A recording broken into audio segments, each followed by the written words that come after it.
صلی اللہ علی محمد صلی اللہ علیہ وسلم۔ حمد و صلات کے بعد عزیز دوستو، بزرگوں اور بھائیوں، قرآن مجید فرقان حمید میں سورہ قصص کے اندر اللہ تعالیٰ نے فرمایا تلک الدار الآخرۃ نجعلها للذین لا یریدون علوا فی الارض ولا فسادا۔ فرمایا یہ آخرت کا گھر ہے۔ ایک دنیا میں انسان کا گھر ہوتا ہے، ایک آخرت کا گھر ہے۔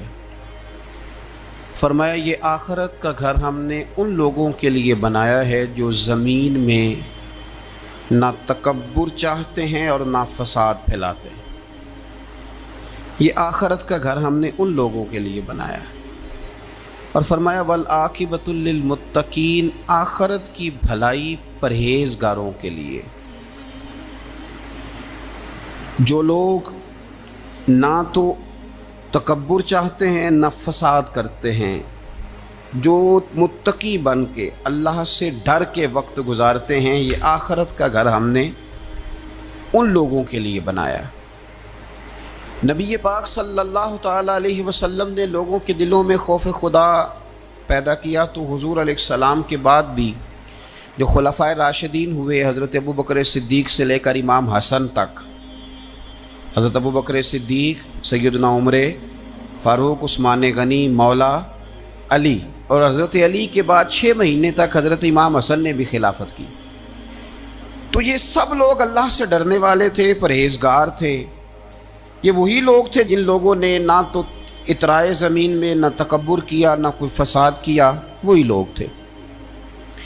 اس کے بعد پھر ملوکیت آ گئی اسلام کے اندر، بادشاہت آ گئی۔ حضرت امیر معاویہ رضی اللہ تعالیٰ عنہ پہلے بادشاہ ہیں اسلام کے، اور بعد میں جو لوگ ہوئے انہوں نے بادشاہت کی، خاندانوں کو نوازا، بڑے بڑے لوگوں کو وظیفے دیے، سیاسی چالیں بھی چلیں، بہت سارے جگہوں پہ فساد بھی ہوا، بڑے حالات خراب بھی ہوئے۔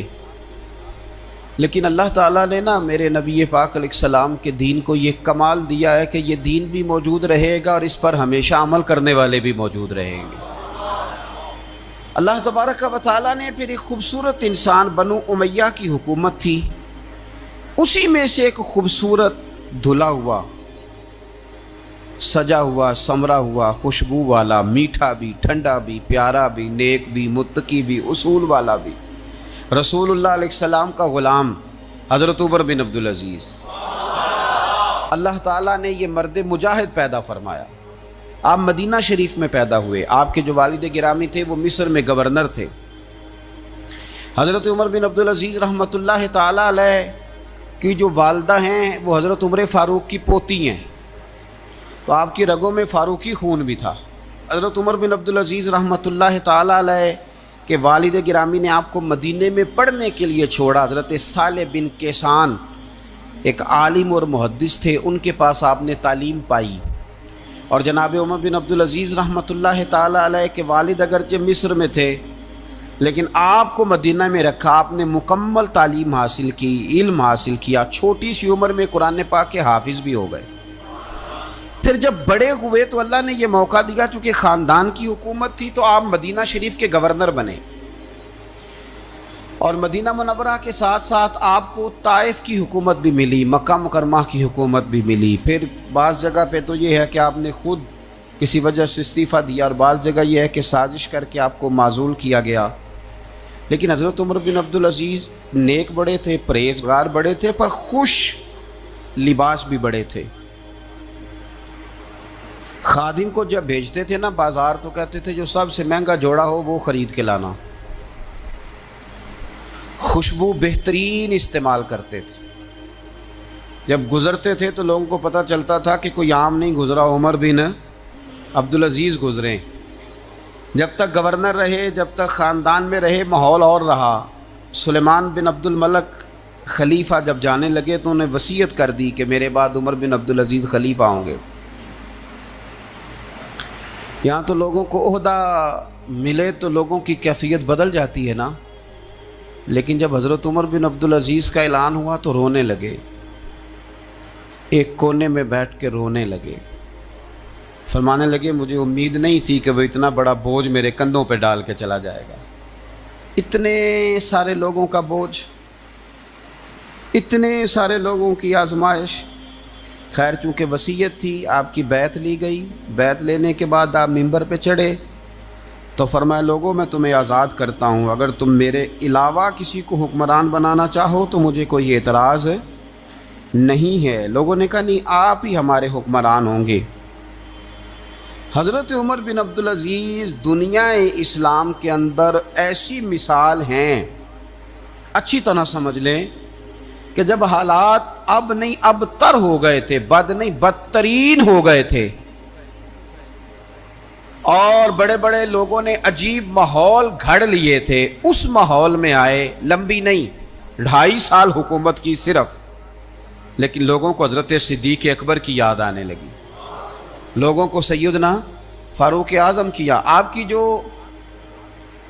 بیوی تھی وہ بھی بادشاہ کی بیٹی تھی،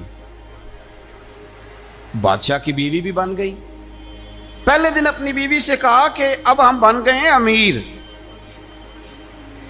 اب ہمارے ذمے بہت ساری ذمہ داریاں ہیں، اب حالات اس طرح کے نہیں ہوں گے جس طرح کے پہلے ہوا کرتے تھے، اب تمہیں میرا ساتھ دینا ہے، اپنا سارا زیور دو، میں بیت المال میں جمع کرانا چاہتا ہوں۔ یہ بڑا مشکل کام ہوتا ہے کسی خاتون کے لیے، سارا مال وہاں جمع کرا دیا۔ پہلے دن ہی سارے کپڑے سپڑے حضرت عمر نے اپنے خیرات کر دیے، سادہ لباس پہن لیا، اور بڑی تھوڑی غذا گھر میں آتی تھی، بیت المال سے تھوڑا سا وظیفہ، جائیدادیں ساری دے دی اللہ کے رستے میں، غریبوں میں بانٹ دی۔ ایک دن گھر میں تشریف لائے تو بچیوں نے منہ پہ ہاتھ رکھ لیا۔ حضرت عمر بن عبدالعزیز بات کرتے ہیں تو بیٹیاں منہ چھپا لیتی ہیں۔ پتر کیا بات ہے بیٹے، میرے منہ سے بدبو آ رہی ہے، منہ چھپاتی ہو؟ تو بچیاں خاموش ہوئیں۔ جب دوبارہ پوچھا تو کہنے لگے ابا جی جو آپ خرچہ دیتے ہیں نا اس میں 2 وقت روٹی نہیں پک سکتی، اور یارو میں آپ کو وقت کے امیر کی بات سنا رہا ہوں، یہ جو رکھ رکھاؤ میں نے اور آپ نے بنا لیا ہے تو خرچے اتنے بڑھا لیے کہ ہم الجھ گئے، ہم سے پورے نہیں ہوتے، لیکن جنہوں نے اولادوں کو سادہ رکھا، حالات قابو میں رکھنے میں کامیاب ہوئے، بچ گئے۔ میرے نبی کریم صلی اللہ علیہ وسلم نے فرمایا جو ضرورت کے مطابق جسے اللہ نے روزی دے دی وہ کامیاب ہو گیا، لیکن ہم بہت الجھ گئے، بہت دور نکل گئے۔ بیٹیوں نے منہ میں ہاتھ رکھا، پتر کیا بات ہے ابا جی، اتنے پیسے آپ لاتے ہیں 2 وقت کی روٹی نہیں پک سکتی، تو ہم نے پیاز سے روٹی کھائی ہے، منہ سے بدبو آ رہی ہے، تو اس لیے آپ کے سامنے منہ نہیں کھولا کہ آپ کو کراہت ہوگی۔ تو حضرت عمر بن عبدالعزیز آنکھوں میں آنسو تو آئے پر کہنے لگے یا اللہ تیرا شکر ہے کہ جس جگہ میں اپنی اولاد کو کھڑا کرنا چاہتا تھا میری اولاد وہاں کھڑی ہو گئی ہے۔ یہ پیاز سے روٹی کھا کے بھی شکر ادا کرتی، پیاز سے روٹی کھا کے بھی۔ آپ یقین کریں میرے ابا جی میری والدہ سے کہتے تھے کہ بڑولے میں گندم میں نے ڈلوا دی ہے، یہ میری ذمہ داری تھی، اب اچار کا ایک مرتبان بنا لے تو انشاءاللہ گرمیاں مسئلہ کوئی نہیں۔ میں نے دیکھا ہے انہیں پیاز سے روٹی کھاتے، میں نے دیکھا ہے وہ ایک پیاز سے روٹی کھاتے اور پیاز روٹی کے اوپر رکھ لیتے، اور آخر میں ان کا چہرہ جب ہم لوگ دیکھتے تو وہ کہتے اللہ تیرا کتنا شکر ہے، سوال نہیں کرنا پڑا، گندم بھی اپنی تھی، پیاز بھی اپنا تھا، گھر میں نے بچوں کے بیچ بیٹھ کے روٹی کھا لی، اور یوں لگتا تھا کہ وجود بھی ان کا سارا شکریہ ادا کرتا ہے، صرف زبان نہیں۔ حضرت عمر بن عبدالعزیز نے اپنے گھر کے اندر عید والے دن بیٹیوں نے کہا ابا جی جوڑے پرانے ہیں، یارو ہو جاتا ہے، بس تھوڑا سا نا توجہ کی ضرورت ہے، ہو جاتا ہے، نئے کپڑے لینے ہیں۔ اب ایک گھر میں شادی ہوتی ہے تو اس گھر سے تعلق رکھنے والے ہر گھر میں شادی سمجھنے شروع ہو گئی، لاکھوں روپے کا مال صرف کپڑوں پہ، جوتوں پہ اور ان کے لوازمات پہ لگتا ہے۔ غربت کیسے ختم ہوگی؟ حالات کیسے ٹھیک ہوں گے؟ پردیس میں جانے والے واپس کیسے آئیں گے؟ کس طرح یہ ماحول ٹھیک ہوگا جب اخراجات اتنے بڑھا لیے جائیں؟ حضرت عمر بن عبدالعزیز رحمۃ اللہ علیہ کی بیٹیوں نے کہا عید پہ کپڑے لینے، ضد کی تو جناب عمر نے اپنے وزیر خزانہ کو خط لکھا، فرمایا 1 مہینے کی تنخواہ مجھے ایڈوانس دے دو، بیٹیوں کے کپڑے لینے ہیں۔ تو جب بادشاہ عمر بن عبدالعزیز جیسا ہو تو پھر وزیر بھی نیک ہی ہوتے ہیں، وزیر بھی نیک۔ تو وزیر کہنے لگا حضور کچھ باتیں آپ سے سیکھی ہیں، اگر اجازت دیں تو کر لوں؟ کہا جناب کرو۔ کہنے لگے آپ 1 مہینے کی تنخواہ ایڈوانس مانگ رہے ہیں، آپ 1 مہینے تک زندہ رہیں گے؟ یہ آپ سے سیکھی ہوئی باتیں۔ حضرت عمر بن عبدالعزیز کہنے لگے رب تیرا بھلا کرے، تو نے سوئے ہوئے عمر کو پھر سے جگا دیا۔ بیٹیوں سے آ کے کہنے لگے پتر پرانے کپڑے دھو کے پہن لو، اگر کپڑے دھو کے پہن لوگی اور پہن کے رب کی بارگاہ میں کھڑے ہوگی تو رب تو پہلے ہی بڑا قبول فرمانے والا ہے، اللہ تو پہلے ہی بڑا قبول کرنے والا ہے۔ تو صاحب یاد رکھیں، حضرت عمر بن عبدالعزیز نے اپنے گھر کے اندر یہ ماحول پیدا کیا، اپنے گھر کے اندر یہ کیفیات آپ نے بنائیں، بنا کر کے سجائیں۔ میرے عزیز یاد رکھیں، کچھ چیزیں ایسی ہوتی ہیں جن پر انسان اگر توجہ کر لے تو آسانی سے معاملات ٹھیک ہو جاتے ہیں۔ حضرت عمر بن عبدالعزیز نے خود بھی سادگی اختیار کی، آپ کے بچوں نے بھی سادگی۔ ہوتا یہ ہے کہ جس طرح کا حکمران ہوتا ہے نا، رعایا پر اس کے اثرات ہوتے ہیں، یہ ایک اصولی بات ہے، جس طرح کا حکمران ہو رعایا پر اس کا اس طرح کا۔ ولید بن عبد الملک جب حکمران تھا نا تو اسے عمارتیں بنانے کا بڑا شوق تھا، بڑی بڑی بلڈنگیں کھڑی کرنا، بڑے بڑے محلات بنانا۔ تو اس زمانے میں ہر آدمی بلڈنگ کی بات کرتا تھا، ہر آدمی جو ہوتا تھا وہ کسی نہ کسی نئے مٹیریل کی بات کرتا تھا، نئے نقشے کی بات کرتا تھا۔